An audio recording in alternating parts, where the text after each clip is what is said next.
Good day and welcome to another episode of Did You Know?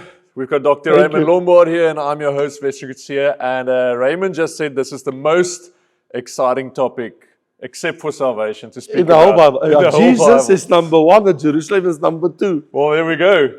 He's excited to chat about this one, so we're going to get right into it. So before we get into it, I want to remind you, you can always, we've got our new English channel that Did You Know is on every Thursday night. So please like, subscribe, send this to your friends, and we are growing the English channel. So if you found this channel on Raymond Lombard Teachings, please go follow along, and we're going to jump into this episode. And let your friends know. Let them know we've got a new English channel just for English-speaking people. Well, if you're Afrikaans, you can also listen in. Any other language you can listen in if you understand English. So, here we go. Chapter 10 on the new book, How to Navigate Through the End Times. Once again, you can go get your book on Amazon or on our website, raymondlombard.com.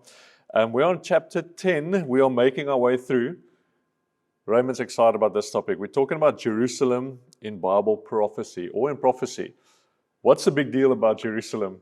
That's my first question. Jerusalem plays a major role in all of Bible prophecy.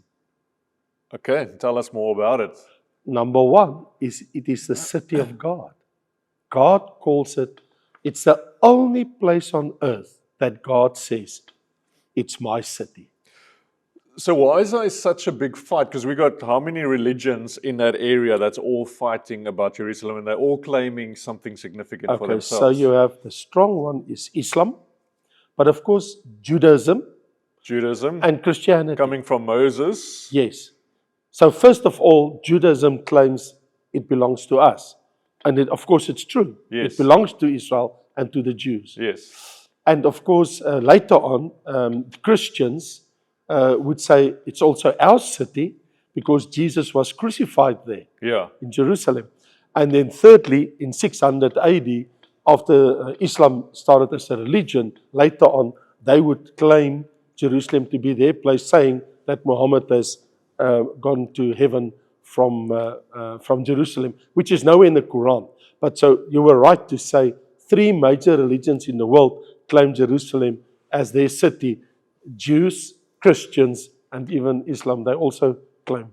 Yes. Okay, so continue. Why is it so important in prophecy for us? Number one, the fact that Abraham, the man of faith, went to Jerusalem, the high place of Jerusalem, Mount Moriah, to sacrifice his son Isaac on the word of the Lord.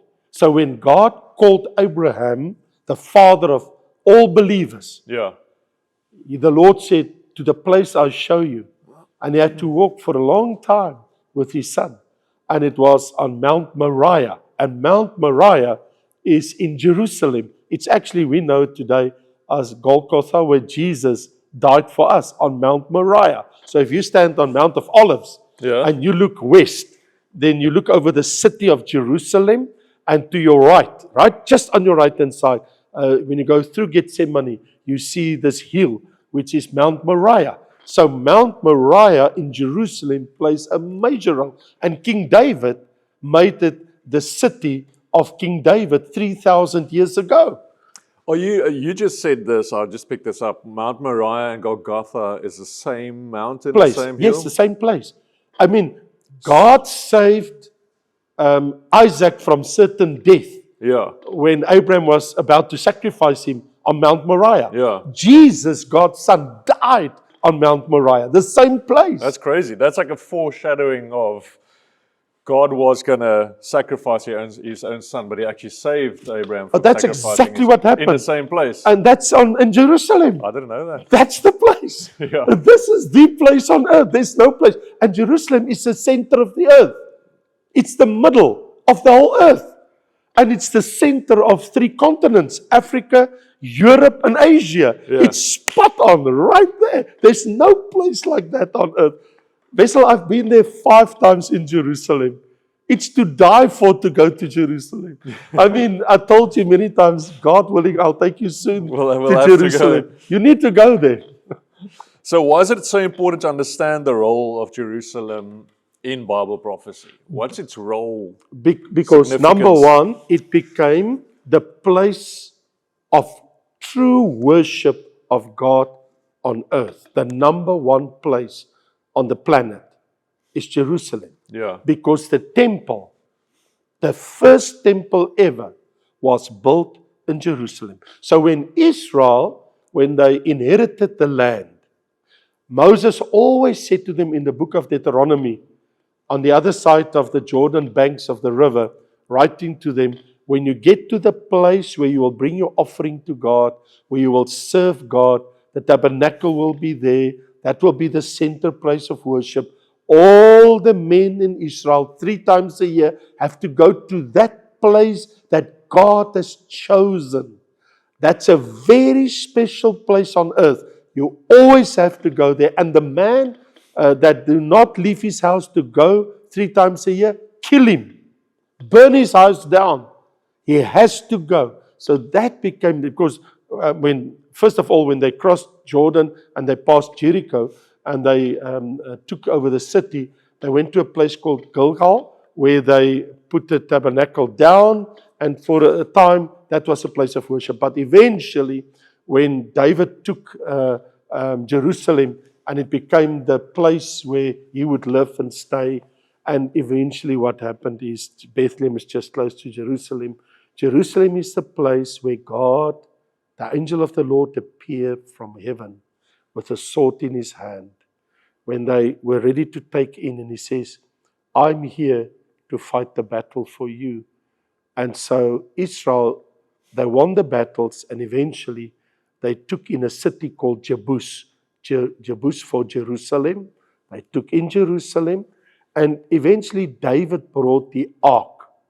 You know of how the one Jew died along the road trying to stop the ark of falling on the ground, and then they realized, oh, you can't transport the ark on a wagon.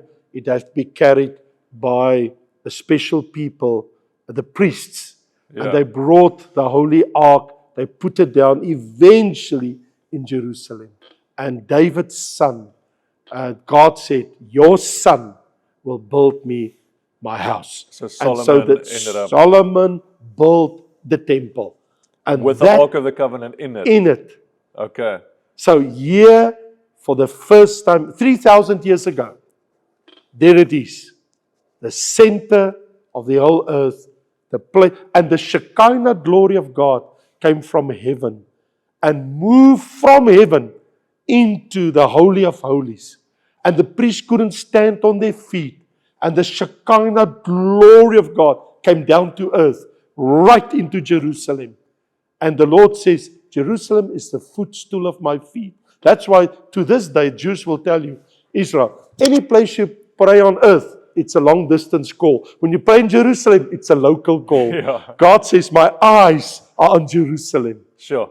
This is my city, the city of the Holy God. It's a holy city. The Bible calls it the holy city, the city of God. If you think God is going to leave heaven one day and come and live forever in Jerusalem, it's going to be the new headquarters of the universe. Jerusalem. Yeah. There's no place on that on earth.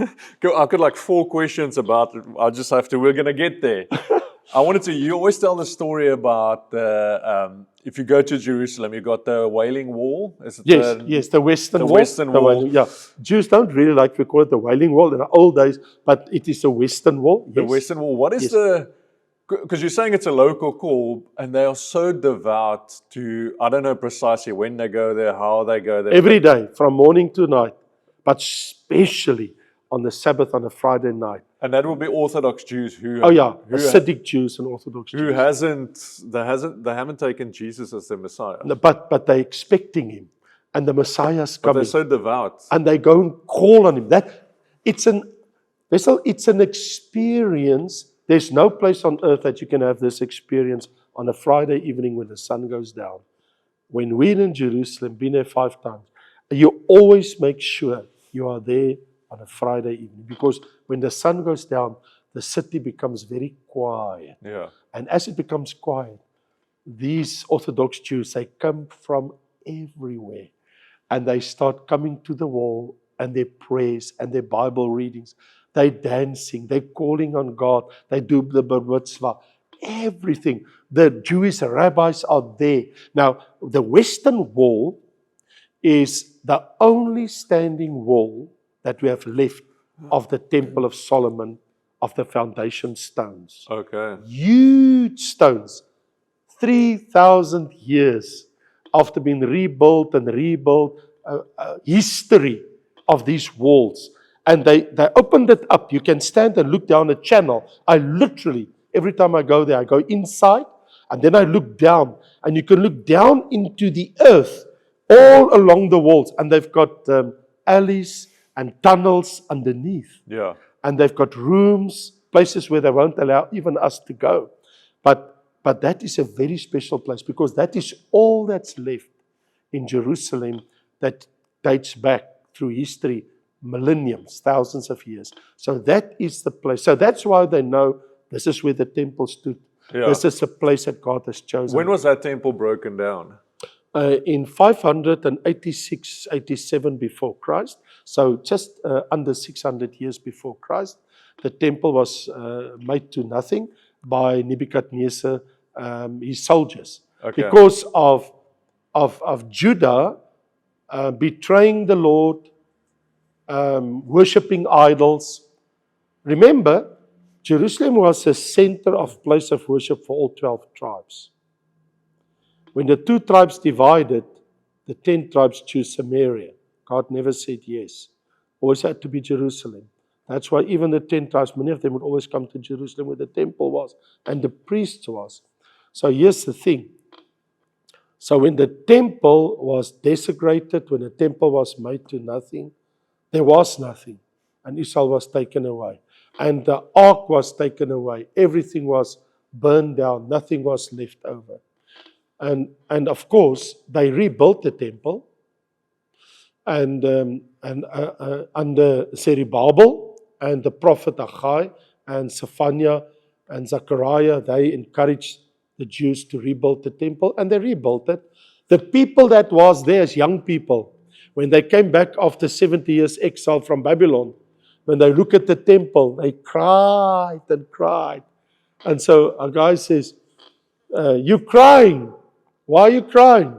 And they says, "We knew how it looked like in the time of Solomon, and what we see now is not a patch." Yeah. And so they were crying.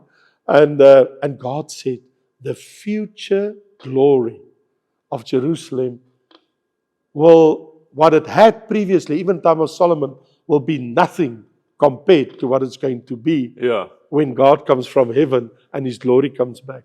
Okay, we're going towards a New Jerusalem. Yeah, I want to say something. You haven't asked me, but Yeah. I've got something very important to share with you. Then you will only then you will understand the importance of the temple and Jerusalem, the city. Remember, when Ezekiel was in the plains of Babylon, he was a street preacher. All right? Daniel was, at that time, Jeremiah was in the city when it was destroyed. Okay.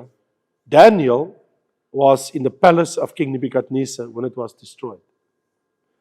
But Ezekiel was in the streets of Babylon, on the plains of Babylon, when it was destroyed. So you had these 3 guys. Daniel in the palace, Ezekiel the prophet, Daniel the prophet in the palace, Ezekiel the prophet in a street preacher, and in the city, Jeremiah. But the Holy Spirit, the hand of the Lord was on Ezekiel. He picked him up on his head, on his hair, and he took him through the Spirit all the way back to Jerusalem, hundreds of kilometers. Sure. And he put him down in the temple. And he says, "Walk in."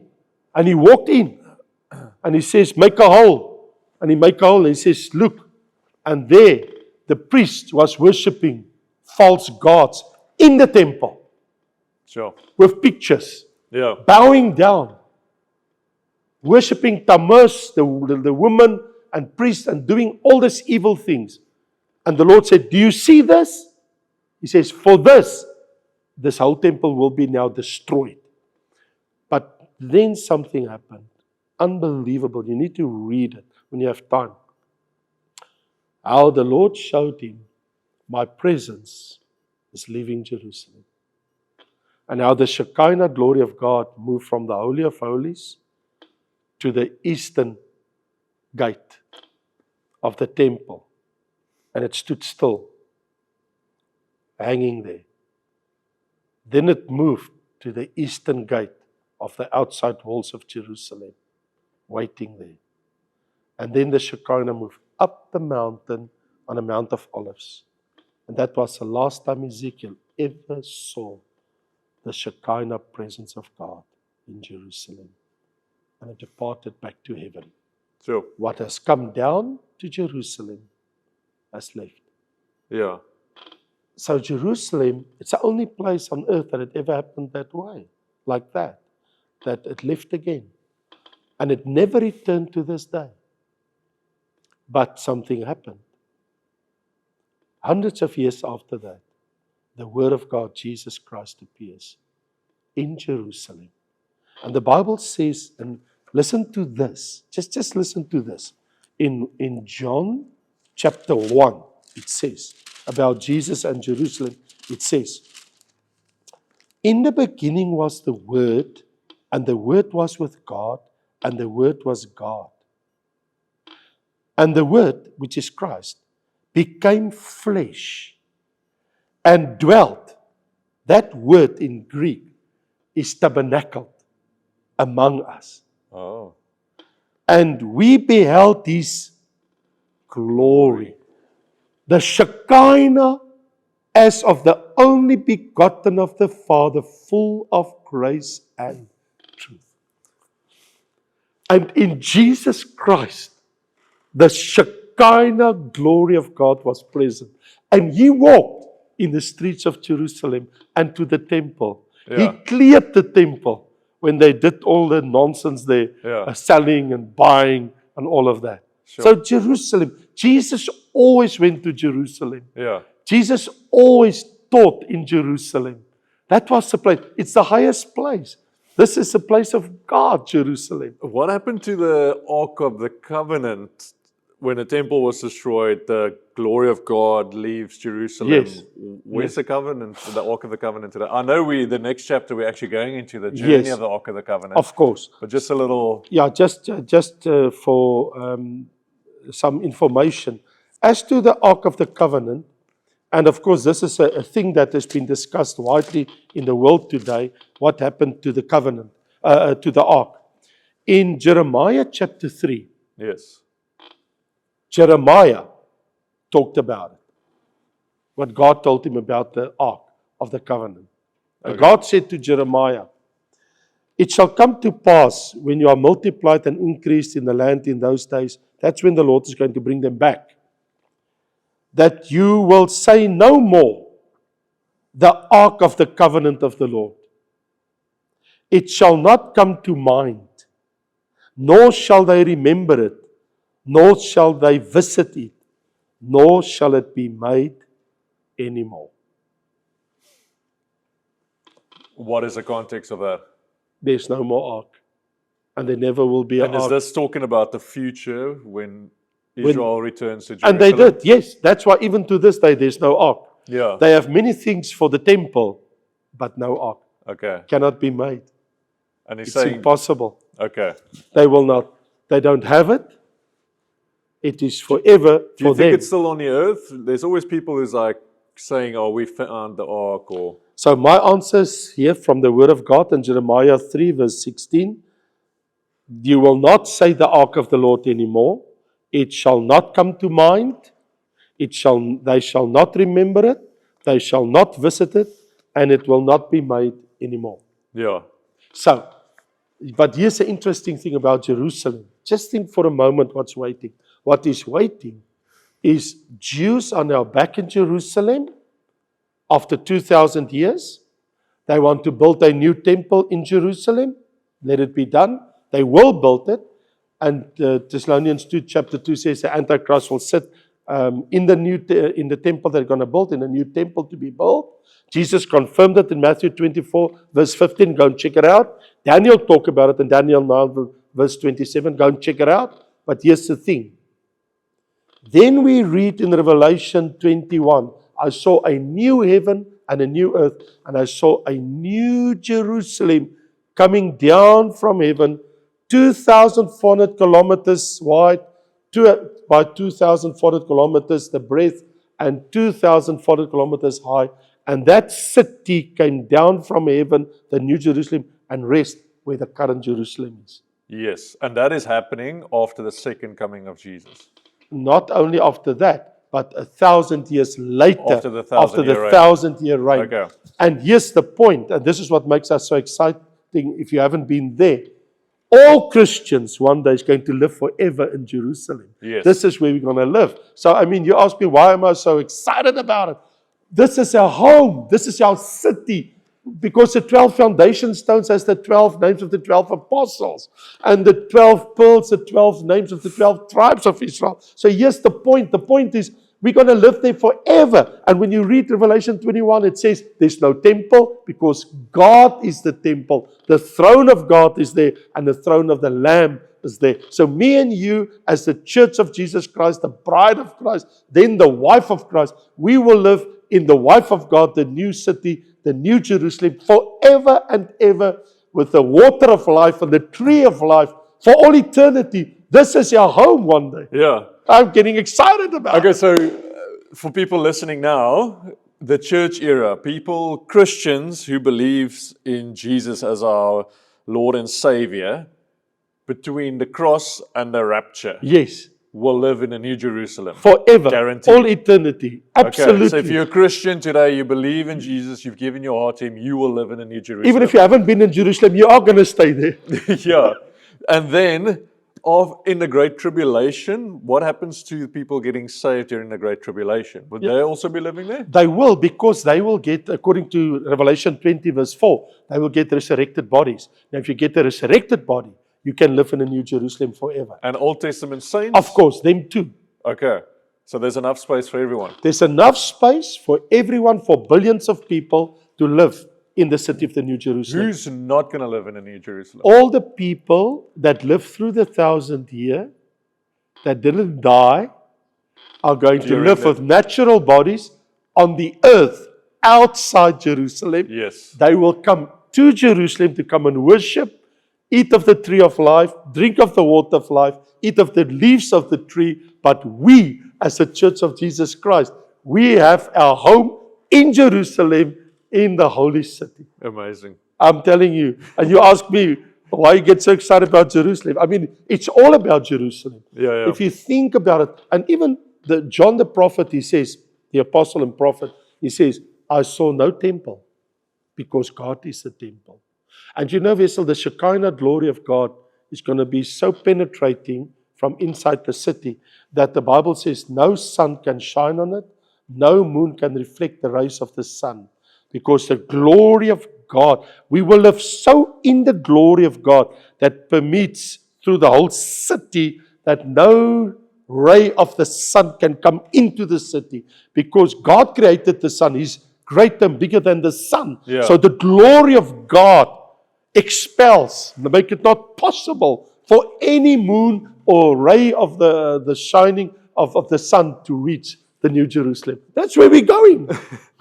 Okay, last bonus question, because we'll finish on this. Oh, you can. What will we be doing in the New Jerusalem? Now, except for the 1,000-year reign, what happens after that? Do you have anything about it? What will we be doing? Oh, yes. Oh, yes. Am I living, doing, family, working? Okay, you're not going to be married. Yeah. Enjoy Okay. your married life while you can. So here's the point. Revelation, we're married to the Lamb. Yes. Yes. Revelation 22 says, we will walk by the rivers and the streets, and we will eat of the tree, and the throne of God and the throne of the Lamb is there. The glory of God is there. Billions of saved people are there. We will do things every day. And then it says, they shall see His face. The face of God. And His name shall be on their foreheads. There shall be no night there. They need no lamp nor light of the sun, for the Lord God gives them light. And they shall reign forever and ever. You ask me what you're going to do? You're going to reign as a priest king in God's kingdom. God will give you cities, places, peoples to go to on the earth. Could be other planets, could be in the heavenlies. Things for us to do. Heaven is still there. There's a new heaven. And in Jerusalem, God has a plan for every one of us worked out. So for those that receive crowns, they shall reign. So you ask me what we're going to do? We will reign in God's eternal kingdom. Sure. It says, no more curse, but the throne of God and of the Lamb shall be in it, and his servants shall serve him. By everything you do for all eternity will be service unto the God that saved your life. Sure. That's insane. I'm telling you. I'm excited. Exactly. Exactly. I mean, when you talk about Jerusalem, and there's so many things to talk and that about opens Jerusalem. a whole conversation about Exactly. the crowns and what you Yes. can be doing and all that. So Sure. go back to season 2. Sure. We did touch on it. And I'm sure in this book, in the chapters we're going towards, We will discuss Jerusalem in depth in future. there's so The much city. more to cover. I mean, we've got a whole chapter on the city. Yeah, but this was the opener because we're only on chapter 10. Yes. So, if you enjoyed that one, please share this with your friends. And remember, there's so much more in this book that actually explains a little bit more things. But this video is very helpful for me to go, I listen to this, and then I go read the chapter. Because now I've got Yes. context, or I'm already Yes. knowing, Yes, where we I go. know a little bit more. Because if I just start reading, I'll be like, okay, wait, Jerusalem, what is it? That was really interesting. So I hope you enjoyed that. Dr. Ray, Thank you. thank you very much. Thanks for doing 40 years of study so that we can do this in 30 minutes. Oh. That was awesome. It's my pleasure. God bless. Until next time. That's right. We see you at the next episode.